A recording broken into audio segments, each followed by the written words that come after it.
इस वीडियो में हम 5 ऐसे वे जानेंगे जो हमारी इम्यूनिटी बूस्ट करने में बेहद इंपॉर्टेंट रोल प्ले करते हैं, या यूं कहूं इम्यूनिटी बूस्ट करने में बेहद फायदेमंद हैं। आजकल के मॉडर्न लाइफस्टाइल के चलते हर कोई अपने इम्यून सिस्टम को टेकन फॉर गारंटेड लेने लगा है।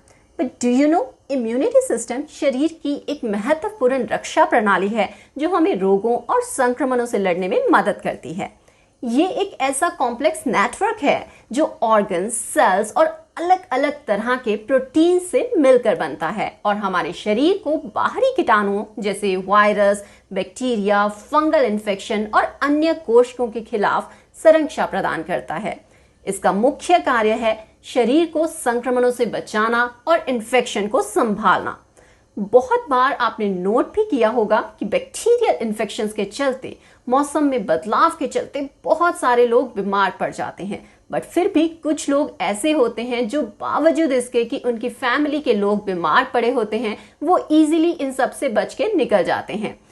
इसके पीछे का कारण है उनकी स्ट्रॉन्ग इम्यूनिटी जो उनकी रोग प्रतिरोधक क्षमता बढ़ाती है। सो इट सिंपली मीन्स कि जितनी स्ट्रॉन्ग हमारी इम्यूनिटी होगी उतने ही ज्यादा चांसेस हैं हमारे कम बीमार पड़ने के। So here in this video will ensure कि आप तक कुछ ऐसी इंफॉर्मेशन पहुंचाई जाए जो आपके इम्यून सिस्टम को स्ट्रॉन्ग करने में सहायक हो। Now let's see what they are. Improve your gut health. Gut health शरीर की आंतों की स्वास्थ्य स्थिति होती है। गट हेल्थ का मतलब है कि आपके पाचन तंत्र में संतुलित और स्वस्थ प्रक्रियाएं हो रही हैं। यह आपकी पाचन शक्ति, विटामिन और पोषक तत्वों के आदान प्रदान को सुनिश्चित करता है, संक्रमणों से लड़ने की क्षमता को बढ़ाती है और मेंटल हेल्थ भी प्रभावित करती है। गट हेल्थ का महत्व इसलिए भी है क्योंकि गट या आंतें हमारे शरीर के खाद्य पदार्थों को पचाने, पोषण और प्रतिरक्षा प्रदान करने का महत्वपूर्ण कार्य करती हैं। एक स्वस्थ गट हेल्थ संक्रमणों से लड़ने की क्षमता को बढ़ाती है, एलर्जीज कम करती है, तत्वों को आदान प्रदान करने की समर्था में सुधार करती है और आंतरिक और मानसिक स्वास्थ्य को बनाए रखती है। Now here are some proven ways by which you can improve your gut health and improve your immunity. So first of all, daily basis पे प्रोबायोटिक्स लेना शुरू करें। प्रोबायोटिक्स वे जीवाणु होते हैं जो हमारे आंत्र में प्राकृतिक रूप से पाए जाते हैं और उसे स्वस्थ रखने में मदद करते हैं। ये जीवाणु हमारे पाचन तंत्र में अच्छे बैक्टीरिया की संख्या को बढ़ाते हैं और उनकी संतुलित गतिविधियों को बनाए रखते हैं। प्रोबायोटिक्स स्वास्थ्य के लिए फायदेमंद होते हैं। ये हमारे पाचन तंत्र में सहयोगी रहते हैं और हमें बेहद फायदा पहुंचाते हैं, जैसे कि अच्छी बैक्टीरिया की संख्या को बढ़ाना, पाचन प्रक्रिया को सुधारना और पेट संबंधी समस्याओं को कम करना, इम्यून सिस्टम को मजबूत करना, विटामिन्स और पोषक तत्वों के आदान प्रदान को सुनिश्चित करना। There are 2 types of probiotics: Lactobacillus, Bifidobacterium. Lactobacillus are the most common probiotics जिसमें कि आपका योगर्ट, दही और other fermented foods इत्यादि आते हैं। They are very helpful for the ones who suffered from lactose intolerance. Bifidobacterium probiotics olives, sauerkraut, salami और चीज इत्यादि में पाए जाते हैं। They are absolutely good for irritable bowel syndrome. Avoid taking processed foods. Researches की बात करूं तो हमें प्रोसेस्ड फूड्स पूरी तरह से अवॉइड करना चाहिए क्योंकि प्रोसेस्ड होने के साथ ही इनमें बहुत अधिक मात्रा में trans fat, sugar, refined ingredients इत्यादि मौजूद होते हैं जो हमारे इम्यून सिस्टम को बहुत बुरी तरह से प्रभावित करते हैं, जैसे कि increased inflammation, reduced control of infection, increase rates of cancer, increase rates of allergic and auto immune disease. इतना ही नहीं, हमारी poor dietary choices and lifestyle changes हमारे डीएनए और गट हेल्थ को भी बहुत बुरे तरीके से प्रभावित करते हैं, which as a resultant weaken our immune system. So cut down fast food and heavily processed food and include more natural food in your diet. Check your vitamins level. Vitamins are essential for the proper functioning of our immune system. वे हमें बीमारियों से बचाने, ऊर्जा प्रदान करने, शरीर के कार्यों को सुचारू रूप से संचालित करने और अच्छी सेहत बनाए रखने में मदद करते हैं। विटामिन्स कई प्रकार के होते हैं जिनमें से प्रमुख हैं A, B, C, D, E और K। हर एक विटामिन की एक अलग अलग इंपॉर्टेंस होती है जो हमारे शरीर में अलग अलग कार्यों को पूरा करने में मदद करते हैं। जैसे कि विटामिन डी, जो खासकर हड्डियों और दांतों के लिए इम्पॉर्टेंट है। यह हमारे शरीर में कैल्शियम को संशोधित करने में मदद करता है, जो हड्डियों को मजबूत और दांतों को स्वस्थ बनाए रखता है। सप्लीमेंट्स की बात करूं तो आप 2000 से 5000 IU पर डे तक ले सकते हैं। देन सूरज की किरणों से विटामिन डी ले सकते हैं। आई वुड सजेस्ट कि आप अपनी डाइट में vitamin D rich foods include करें। इन केस अगर एग्जैक्टली डिटरमिन करना हो तो सप्लीमेंट स्टार्ट करने से पहले आप डॉक्टर से भी कंसल्ट कर सकते हैं। Then you'll exactly know what amount of supplement you required.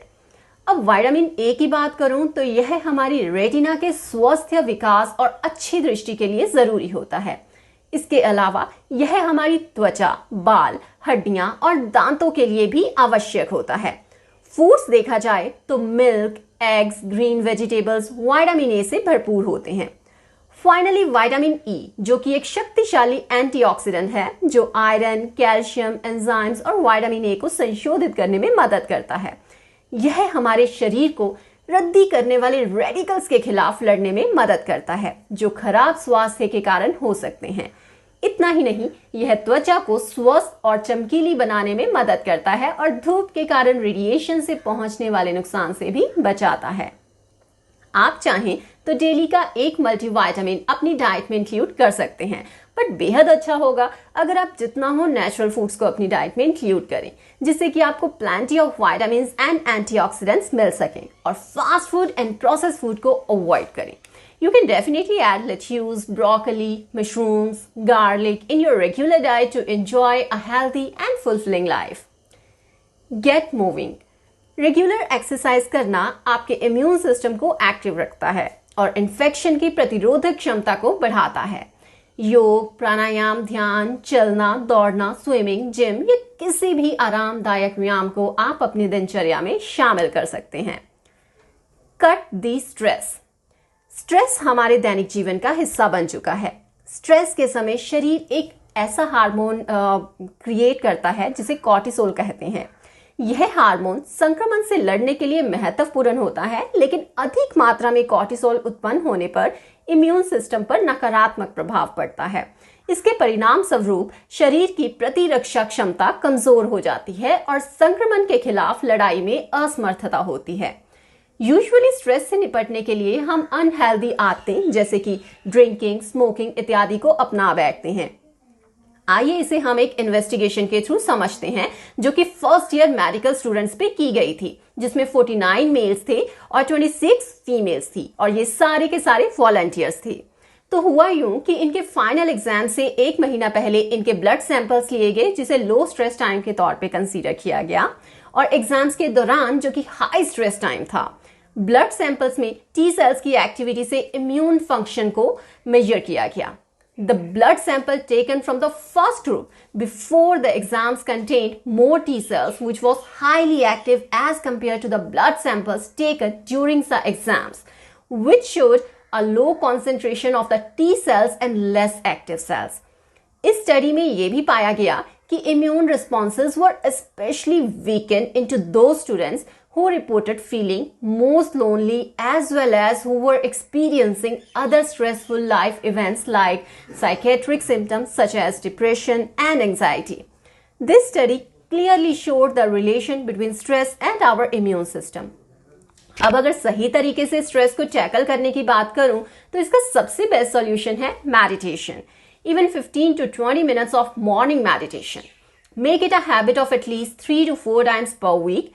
It sets your mind in the right direction first thing in the morning and makes you more tolerant towards the stresses that comes your way throughout the day. It reduces your cortisol levels, and researchers even showed it helps to prevent even the breakdown of chromosomes that can lead to cancer and premature aging. Adequate sleep. Immunity boost करने में एक और भी factor बेहद important role play करता है, and that is your sleep. While sleeping for 10 hours a day won't prevent you from getting sick, but skipping on it can adversely impact your immune system, leaving it to susceptible to viral and bacterial infections like flu and sore throat. Without sufficient sleep, your body makes fewer cytokines, which targets infections and inflammation for an effective immune response. नींद की कमी के चलते cytokines बहुत ही कम मात्रा में release होते हैं। इसके अलावा जब आप इनफ स्लीप नहीं लेते हैं तो इन्फेक्शन से लड़ने वाले एंटीबॉडी और सेल्स कम हो जाते हैं। इसलिए नींद की कमी आपके इम्यून सिस्टम पर प्रतिकूल प्रभाव डाल सकती है। इन्फेक्शियस डिसीजेस से लड़ने के लिए बॉडी को नींद चाहिए ही चाहिए। Long term lack of sleep also increases your risk of obesity, diabetes, and cardiovascular diseases. Now the question is, how much sleep do you require? Well, for adults, it's 7 to 8 hours good sleep of every night. For teenagers, they need 9 to 10 hours sleep, and school-age children may need 10 or more hours sleep. So create an effective sleep hygiene. Make a carrier to bed at a fixed time every night, preferable before 11:30 p.m. and try to be in sleep between 12:30 to 2:30 a.m. because that time is very important as far as your circadian rhythm is concerned. In today's advancing age of technology and gadgets, one thing that has been hit hard is our sleep. All of us have struggled with our sleep at one or another point in our life. यहाँ तक कि सबसे स्वस्थ लोग भी समय समय पर बीमार पड़ सकते हैं, लेकिन हेल्दी रूटीन जैसे कि डाइट, स्ट्रेस मैनेजमेंट इत्यादि के साथ तालमेल बिठाकर आप bacterial infections, toxic chemicals and viruses के खिलाफ अपने इम्यून सिस्टम को स्ट्रांग बना सकते हैं, जो आपके कॉमन सिम्टम्स जैसे कोल्ड, फ्लू इत्यादि से लड़ने में संरक्षा प्रदान करेगा।